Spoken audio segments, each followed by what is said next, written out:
Major news today. We all saw this coming. It was kind of announced last week, or at least rumored to be announced, but it has finally happened. It is Bloody Monday here in the world of Xbox and Microsoft, as Xbox will lay off 1,600 employees today with a total of 3,200 job cuts over the next year. Now, those 4 studios will also leave Xbox for new management here. These are the 4 studios that were rumored to be gone, but they are going to be sticking around. We'll show you those here in just a second. We have this article from IGN. Xbox boss Asha Sharma announced 3,200 layoffs right there. Read the email that was put out there. Now, those studios include Compulsion Games, right? Which, if you recall, Compulsion Games did South of Midnight, which South of Midnight was I would say it was an award-winning, underwhelming game that nobody wanted to play, if that makes sense. And then the Psychonauts developer, Double Fine Productions, will return to management and transition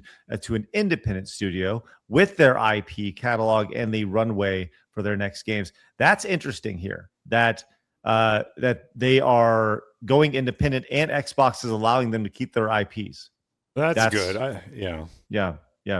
Double Fine, that one hurts for me. I mean, I'm a big Tim Schafer fan back before he got TDS and all that other bullshit, but I'm happy. I'm hoping that they can stay afloat. That's a company that, in my opinion, you want their ideas as an alternative out there. Ninja Theory and Undead Labs have reportedly found new owners, although the deals aren't closed yet, and the buyers will take over the studios along with their IP and back catalog. I will say this seems like the best of a bad situation, if that makes sense. Sure. Where people are losing their jobs.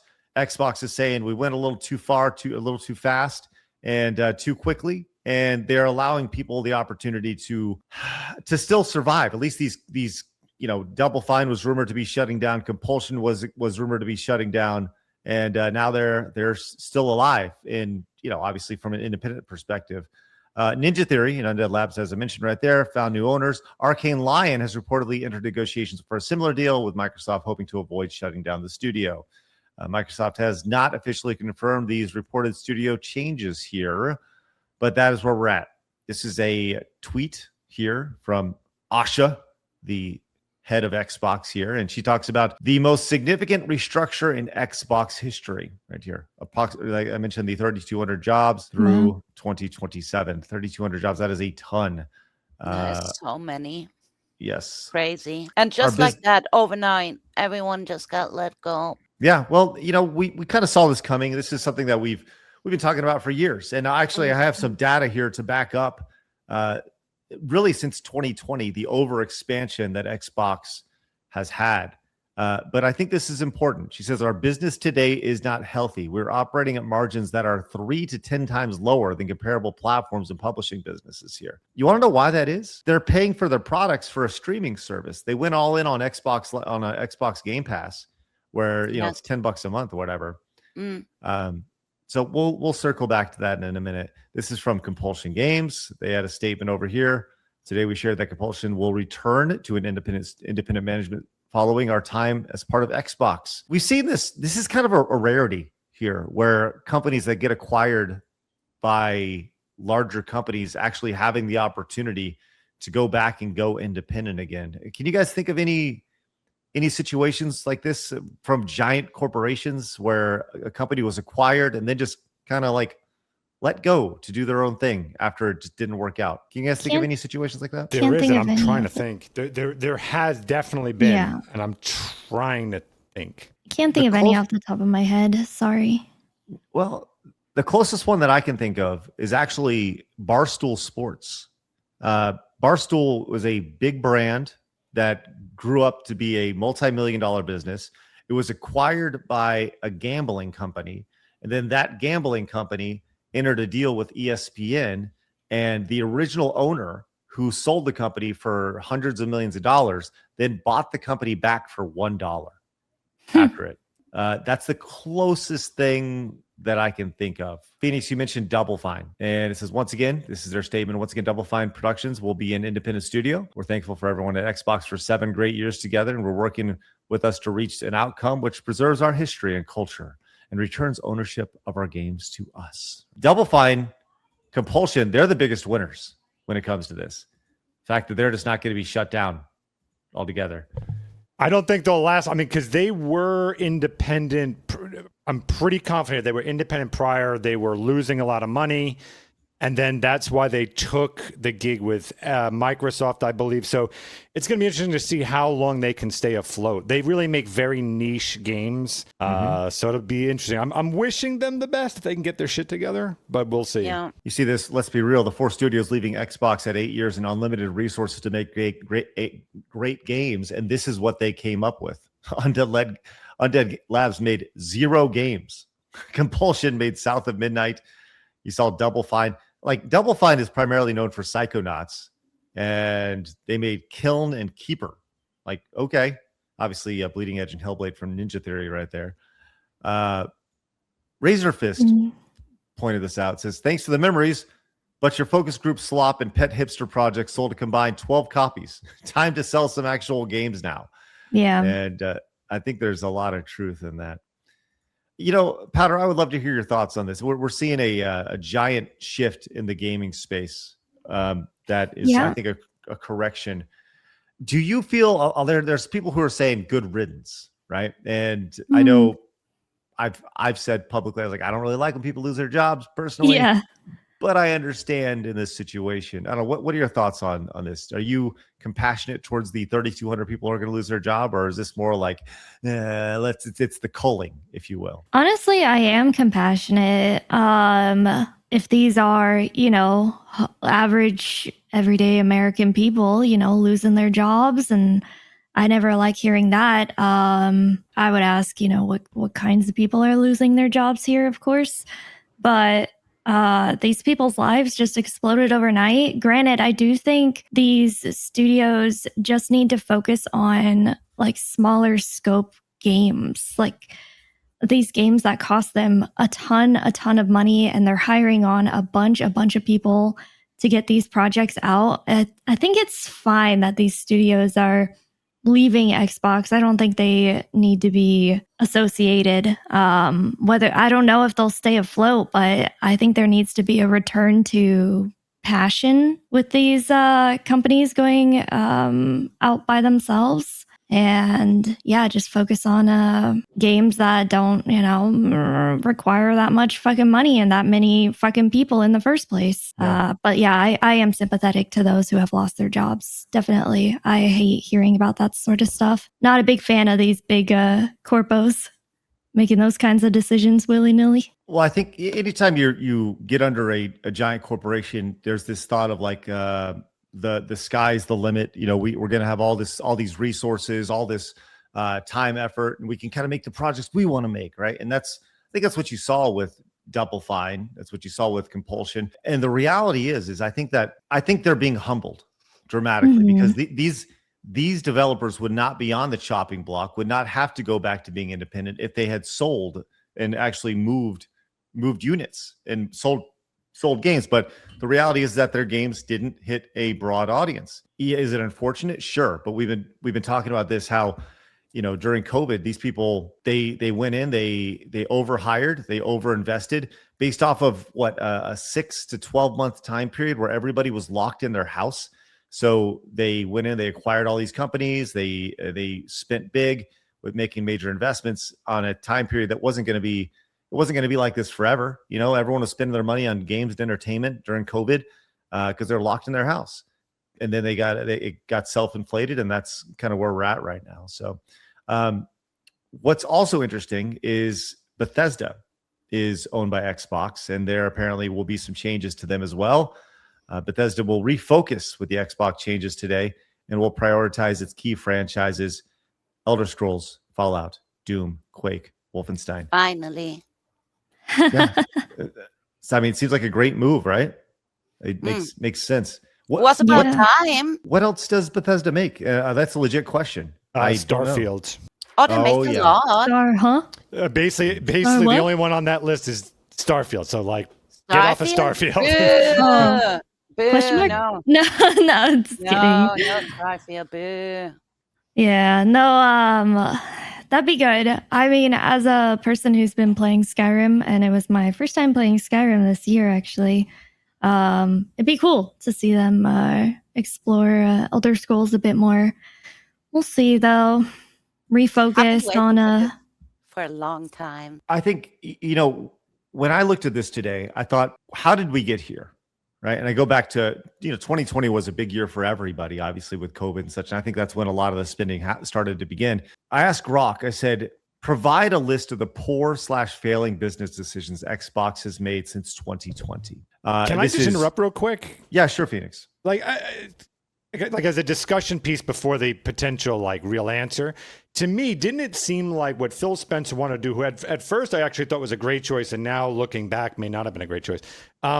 It seemed like what Xbox was trying to do was essentially make a Steam alternative. Like they were trying to basically own 1 million studios, ditch the consoles, and go like, what we are is this service where you can only get these games is from us, and you're not going to get them from Steam, you're not going to get them from anywhere. That's the direction it seemed to go down. Then they realized like they overshot that by a lot, especially with the Activision thing. Failed miserably, and it collapsed from there. And then there was no way of getting up from it, because then they had an issue of like, we're hemorrhaging so much money, we can't even continue on this path that I'm assuming they were trying to go down. And now we just have to try and make up for it. So that's what it appears to me like they were doing. Especially you see that during the COVID time, because everyone is locked at home. They're seeing that physical games are going away. People are want like subscription services. Those were kind of hitting new heights. People weren't going out as much. But that seemed to be, they bet on a horse, and that horse did not finish. That's what it seems like. Very much agree with you. They invested heavily in games as a service, specifically Xbox Game Pass. I mean, when you look at, let's actually get to some of this really quick. I mentioned I asked Grok about some of the things that have underperformed, and there were games on here that I honestly totally forgot about that came and went. Games like Redfall from Arcane, the co-op looter shooter right here. Significant bugs, poor critical reception. Halo Infinite sucked, right? People were not on board with Halo Infinite. Led to layoffs at 343. Forza Motorsport did not meet sales or engagement expectations. Starfield, you mentioned that, Phoenix, right? Great launch, but then it kind of fell back into hell. Speaking of hell, Hellblade 2 right here. High production values, fell short of sales and engagement. Other noticeable misses. Avowed. Remember Avowed? Yeah. South of Midnight. Minecraft Legends. Bleeding Edge. The Battletoads reboot. All these games sucked. Well, that was also the thing too, is that the like when you think of Halo Infinite, on an alternate timeline, it would have been interesting to see how they would have done, because Infinite, had it done well, had it not released staggered, because I think there wasn't co-op play when it first came out, or so, there was something missing from it. Then you had, I just forgot on the list there. There was a few of them that just came out broken, or like Hellblade turned out to only be like 5 hours long. It was way shorter than the original. Like, so not only did they gamble on these things, but then the end result was so lackluster or troubled that maybe in another alternative timeline, had these been good releases, maybe they would have been doing better. I don't know. But like Outer Worlds 2, again, wasn't that like the first $80 or $90 game or something that came out too? So a lot of mistakes on here. Well, you know what one of the biggest mistakes was outside? I mean, obviously studio closures, we talked about that. But here's probably the biggest one, and it's Game Pass. They went all in on it. And remember, this is an Xbox. This is an Xbox. This is an Xbox. Like that entire campaign where everything was an Xbox. Well, now they're going, oh, that was not very good, right? The day one Game Pass releases. Remember, they went in on Call of Duty. They had Call of Duty on Game Pass. Like, what are you doing? You know, that didn't make any sense. Here's the one that people don't talk about. Bethesda cost them $7.5 billion. Activision Blizzard $69 billion. How do you recoup that? How does that happen? I don't know. Jeez. A lot of unnecessary jobs, I assume, because if you think about it, most of these studios start off indie and then they get bigger and bigger. Well, in Bethesda's case, they've always been a big studio. But it's like you said, during the pandemic, we created so many job openings that were unnecessary. And of course, it's sad to see that people lose their positions now. But to be honest, these games sucked. They didn't pull in the money. Games like Avowed, they became memes on the internet because it's so ridiculous. So who are you going to pay for? And why should there be jobs for these people that create such shitty video games. And it's This about time that Bethesda steps up their game, because they've just been on a fail one after another. And if they don't release the Elder Scrolls or build further on the Fallout universe, they're gonna go down with the rest of them too.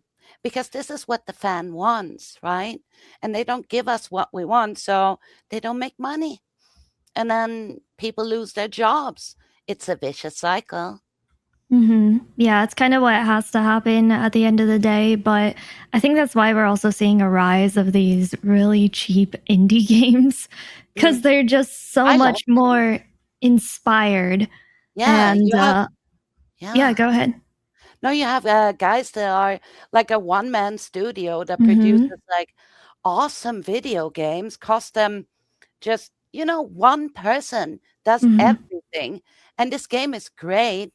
There's a lot of these games out there. And then you see these huge studios and expos blasting out billions.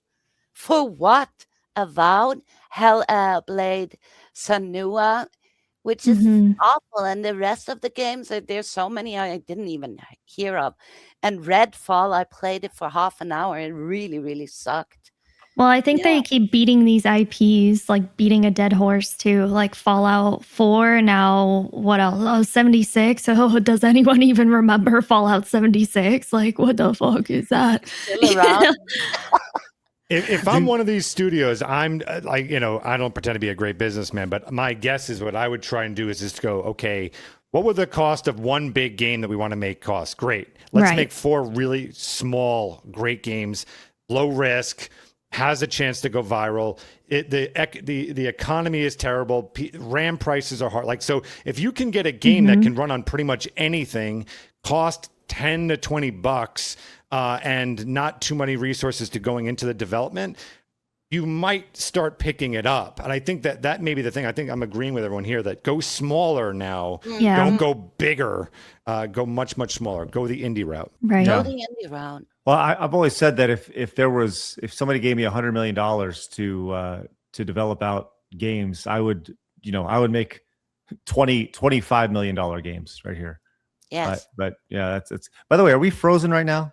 Is that just a me Are thing, or we? is that a you thing? I'm not frozen. I don't see anyone frozen. Are we frozen? Okay. Frozen What's, inside. looks like it is on my end, and I think that's the way it's going out right now. I don't know what's going on with that, but either way, well, this has been this is a question for the chat, right? Like, what would you do if you were the head of Xbox right now?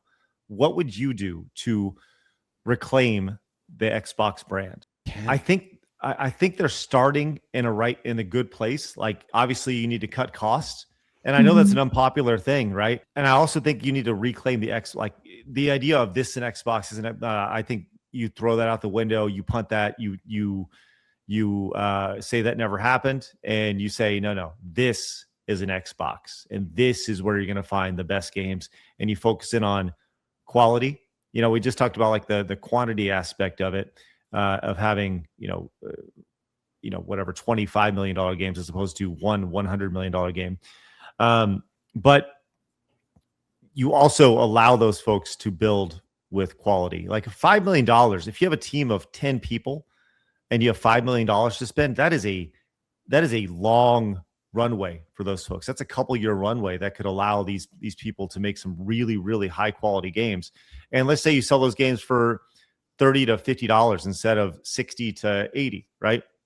They're high quality games. You can sell a lot more of them. All of a sudden, that $5 million investment doesn't seem that big when you're selling, let's just say you sell 500,000 copies of those games. Every single one of those games is making money. And that's a big win. When you have the reach that Microsoft does, the promotional arms that Microsoft does, it seems like it's such a simple solution, but I do think that they're making the right steps, and it's not easy that they have to fire 3,200 people, but that's the bed that you made, unfortunately. I'm the guy you got to convince. Like, I'm the perfect guy to use as a test because I'm a console person. I loved Xbox for a while, and then they stopped with the exclusives, which were important to me. Had they come out with a Perfect Dark, and a few other games that I was looking forward to, like they had promised, I would be on there. If Fable was only an Xbox exclusive, I'd consider it, so long as it's a good game, of course. So I think this is going to sound really terrible, but I kind of think, and I'm guessing it's a gamble here. The next console, you try to get guys like me back. You're going to say exclusive, exclusive, exclusive, and that you offer a service. You convert. This is going to sound nuts. You convert Game Pass into streaming only. So you get rid of that encourages people to buy the games because we need to generate revenue. But what Game Pass now would be is streaming those games if you want. So it's a subscription to have the ability to stream those games, because if it's true that the consoles are going to be 1,000 plus in this economy, you've got to offer something to people that can't afford this. So maybe the streaming version of that, you pay the subscription, it'll play on any Xbox that can do streaming, but you can play the new generation of titles. That might be the way to go. But you're also kicking out the rest of the Game Pass people because you're not going to be able to download them now. Now you have to actually buy the games. To me, that might be a fix, or it may piss everyone off. I don't know. But they're in a tricky spot. Real tricky. So you want to know how I solve this quickly? Sure. I go into making TVs. If I'm Microsoft, I acquire a TV manufacturer, and I include Xbox on all my TVs. So not only are you getting a TV, you're getting Xbox as well, because it's already going digital, right? You have some sort of hard drive or something on there, on your TV, and all of a sudden your TV becomes a literal hub for your games. You can play all your games on your TV.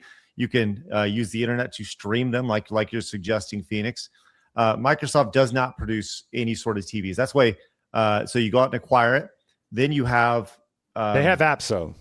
You can play Game Pass on a TV. Yes. But I think you have it come installed on the TV itself, right? There are 34 million subscribers globally to Xbox Game Pass right now, and I think if you make that transition to what you're talking about, Phoenix, and you say, well, you will lose, let's just say, half your subscribers. Okay, sorry, that sucks, right? But the long-term gain of this, I think it makes sense that, hey, Xbox is included on your TV when you buy it. You then, you don't need a console anymore. We're past that point. The internet has allowed us to get past that point now. So it's installed there. But that's where you tie the subscription into this. By the way, your TV includes a subscription to Xbox Game Pass for 3 months, and you get people in it, and then you pull the rug and you make them subscribe to it, right? That's one of the ways I think that you could potentially go. It's interesting, but I think it's a better process than acquiring Activision Blizzard for $69 billion. Ooh. That's a lot of money. Yeah. They need Too to much money. They need to friend swap Max. These companies need to friend swap Max. This Mecha Chameleon earning an estimated $75 million to $90 million took 2 months to make, and it cost them what? It only costs people $6 to buy. But you make a game like that, takes 2 months. You get people who influencer marketing make a bunch of clips. This game is really, really fun. And then I think they, would see a better turnout. And then they could have a team that focuses on those bigger IPs. But we need someone churning out these games that are just fun and silly. Yes. Those are super popular, especially in the last 5 years. You know who does an excellent job of that? Netflix. Netflix actually does an excellent job. When you go to Netflix, included in your subscription, you can play games like Overcooked. You can play games like Uno. You can play these simple games that are couch co-op style games. Right. And you play them with your phone. Okay. I didn't know this till recently. And you just downloaded the app, and they're all simple, easy to go. Overcooked's pretty hard to play because I like to feel the controller in my hand, right? But there are tons of games that allow you to play very simple games on Netflix right now. I know this is crazy. Don't overlook Netflix. Netflix in their games department, They've invested there. And I'm not saying they're going to like control the gaming market, but from a casual perspective, they're making waves. Then they have a giant user base worldwide that's playing these games. I'm just curious about that. That's interesting. Well, let us know what you would do with Xbox. Let us know if you feel sorry for these folks who are getting fired. And we'd love to hear your thoughts down in the comments.